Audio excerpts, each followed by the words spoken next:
बकासुर संहार।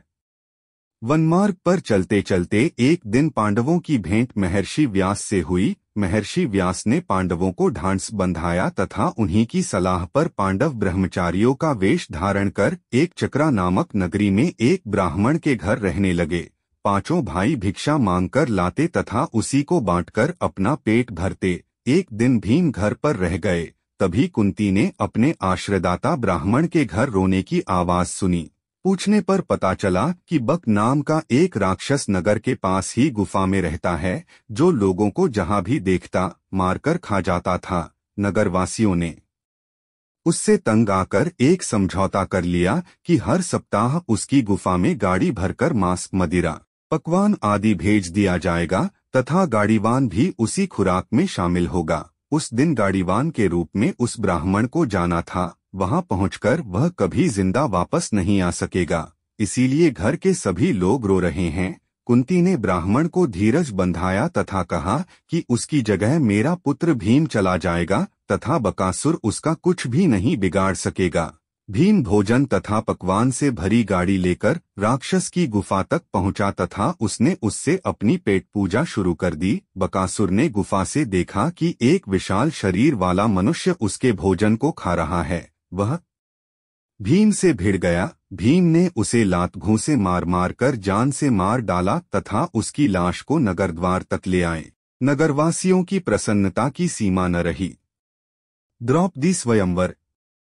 एक चक्रा नगरी में रहते हुए पांडवों ने पांचाल देश के राजा यज्ञसेन की पुत्री द्रौपदी के स्वयंवर का समाचार सुना। तभी वहां व्यास भी आ गए। उनकी सलाह माता कुंती को साथ लेकर पांडव स्वयंवर देखने चल पड़े। रास्ते में पांडवों को धौम्य ऋषि मिले। पांडवों ने उन्हें अपना पुरोहित बना लिया।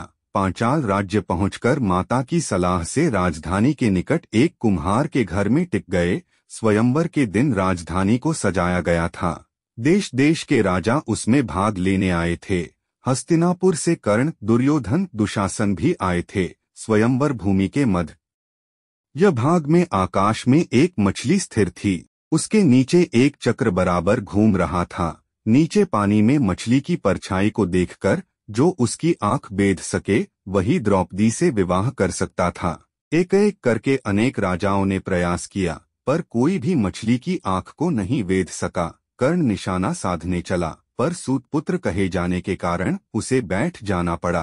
अंत में ब्राह्मण वेशधारी अर्जुन ने एक तीर से मछली की आंख वेध दी। उपस्थित राजाओं की शंका पर अर्जुन ने दूसरी बार निशाना लगाकर मछली को ही नीचे गिरा दिया। द्रौपदी ने अर्जुन के गले में वरमाला पहना दी। कुछ राजाओं ने ब्राह्मण वेशधारी से द्रौपदी को छीनने का प्रयास किया, पर जब भीम एक विशाल पेड़ उखाड़कर ले आए तो उनका साहस टूट गया। जब द्रौपदी तथा धृष्टद्युम्न को पता चला उसने अर्जुन का वरण किया तो उसकी प्रसन्नता की सीमा न रही। घर पहुंचकर अर्जुन ने बाहर से ही मां को बताया कि देखो कितनी अच्छी चीज लाया हूं। तो भीतर से ही माता कुंती ने उत्तर दिया कि जो लाए हो पांचों भाई बांट लो। माता कुंती ने जैसे ही बाहर आकर देखा तो असमंजस में पड़ गई, पर अर्जुन ने कहा कि मां, तुम्हारा वचन मिथ्या नहीं होगा तथा द्रौपदी से पांचों भाइयों का विवाह होगा।